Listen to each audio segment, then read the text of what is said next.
Hello everyone, this is Dr. Krishan. I am ENT surgeon based in Delhi and I am also co-convener in Indian Medical Association. आज हम बात करेंगे, बहुत common समस्या है, काफ़ी पेशेंट्स मेरे पूछते हैं कि कान की सफाई कैसे करें, उस पर चर्चा करेंगे। तो मैं आपका ध्यान अमेरिकन एकेडमी ऑफ ऑटोलैरिंगोलॉजी मतलब कान नाक गले की एक प्रतिष्ठित संस्था अमेरिका की, उसकी एक स्टेटमेंट पर आपका ध्यान आकर्षित करना चाहूँगा कि उन्होंने बोला था कोई भी चीज अगर कोहनी से छोटी है तो उसको कान में सफाई करने के लिए ना डालें, या इस बात को ऐसे भी कह सकते हैं कि कान की सफाई कोहनी से बड़ी चीजों से करें। मतलब कि कोहनी से बड़ी चीजों से मतलब कि वो कान में के अंदर ना जा पाए, मतलब कि कान की सफाई खुद से ना करे। वो अमेरिकन एकेडमी ये बात कहना चाह रही है। वही बात मैं दोहराना चाहूंगा आप सबके लिए कि कान की सफाई खुद से ना करें।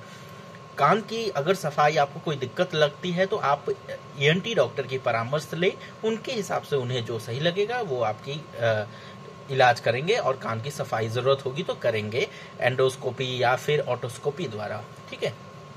तो सबसे पहले तो लोग बोलते हैं कि कान बंद रहता है, कान में मैल है, वो खुद से कुछ डाल के निकालने की कोशिश करते हैं। मैं आपका ध्यान आकर्षित करना चाहूंगा कि अगर हम वयस्क लोग यानी एडल्ट लोगों के कान की बात करें तो वो भी काफी नाजुक होता है।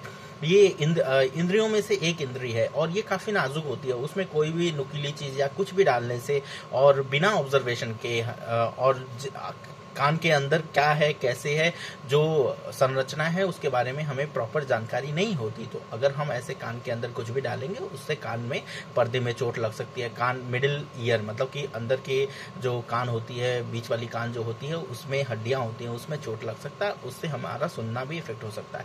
और बच्चों की कान तो बड़ों की कान से भी ज्यादा नाजुक होती है, उनमें चोट लगने की संभावनाएं काफी ज्यादा होती है। सो हमें चाहिए कि कान की सफाई खुद से ना करें, किसी डॉक्टरी परामर्श से करें।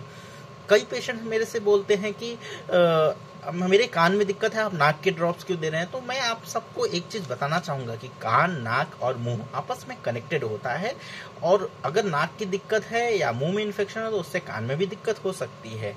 तो ये बेसिक चीज अगर आप समझोगे तो आपके डॉक्टर का काम काफी आसान होगा। इसके साथ साथ मैं आपसे बोलना चाहूंगा, कई पेशेंट हमारे पास आते हैं स्पेशली नाइट में कान में कीड़े डाल के, तो मैं आपसे बोलूंगा कि उन पेशेंट्स में एक कॉमन हिस्ट्री होती है कि वो जमीन पे सोते हैं, वो गरीब घर से होते हैं और जमीन पे सोते हैं। मैं आपको हमेशा बोलना चाहूंगा कि जमीन पे ना सोए, नहीं तो कीड़े रेंगते रेंगते आपके कान में चले जा सकते हैं, वो कई बार पर्दे में छेद भी कर देते हैं। बाकी दर्द और परेशानी तो अलग चीज है। तो आपको इस बात का भी ध्यान रखना पड़ेगा कि कान की जमीन पे ना सोए। अगर कोशिश करें बेड पे सोने की, अगर इनकेस बेड नहीं है तो कुछ थोड़ा ऊपर कुछ चीजें बिठा ले, कुछ ईंटें जैसा कुछ लगा ले किनारे में अपने कमरे के, और उसमें कुछ गद्दा रख के सोए ताकि कीड़े आसानी से ना पहुंच पाए। दूसरी चीज कि कई माता पिता में ये टेंडेंसी होती है कि वो अपने बच्चे को थप्पड़ लगा देते हैं और थप्पड़ कान में लगाते हैं। तो पहली बात मैं इस बात पे आपका ध्यान आकर्षण करना चाहूंगा कि थप्पड़ ना मारे, बच्चों को प्यार से समझाए। नहीं समझते हैं तो और भी तरीके होते हैं, बट थप्पड़ ना मारे। अगर थप्पड़ मारते भी हैं तो कान की तरफ ना मारे, नहीं तो वो काफी ज्यादा फोर्स से थप्पड़ आता है और कान के पर्दे में छेद हो जाता है, आपके बच्चे को जिंदगी भर के लिए परेशानी हो जाती है। कई पेशेंट हमारे पास आते हैं, कई हस्बैंड होते हैं अपनी वाइफ को डोमेस्टिक वायलेंस और ये सब करते हैं, तो वो सब ना कर रहे हैं। उनकी जिंदगी के साथ ये खिलवाड़ है और काफी उनकी जिंदगी बदल जाती है, सुनना कम हो जाता है, ऑपरेशन की दिक्कत होती है, ऑपरेशन के बाद भी कई बार ओरिजिनल जैसा सुनना इम्प्रूवमेंट नहीं आ पाता। तो ये सब चीजें आप ध्यान में रखें। और जब आपके और ईयरबड के पैकेट पे एक चीज लिखा होता है जिसपे मैं आपका ध्यान आकर्षित करना चाहूंगा, वो ये बोलता है कि ईयरबड को हम कान के ऊपर मतलब पिन्ना, जो ये पिन्ना वाला पोर्शन, इसकी सफाई के लिए इस्तेमाल कर सकते हैं, कान के अंदर नहीं डालना चाहिए। पैकेट पे लिखा होता है जो हम इग्नोर करके कान के अंदर डालते हैं। मैं आपसे आशा करता हूँ आप इन सब टिप्स को फॉलो करेंगे। अगर आपको कान, नाक, गले की कोई भी दिक्कत हो, आप वीडियो के डिस्क्रिप्शन बॉक्स में जाके उसमें मेरी कंसल्टेंसी बुक कर सकते हैं। धन्यवाद।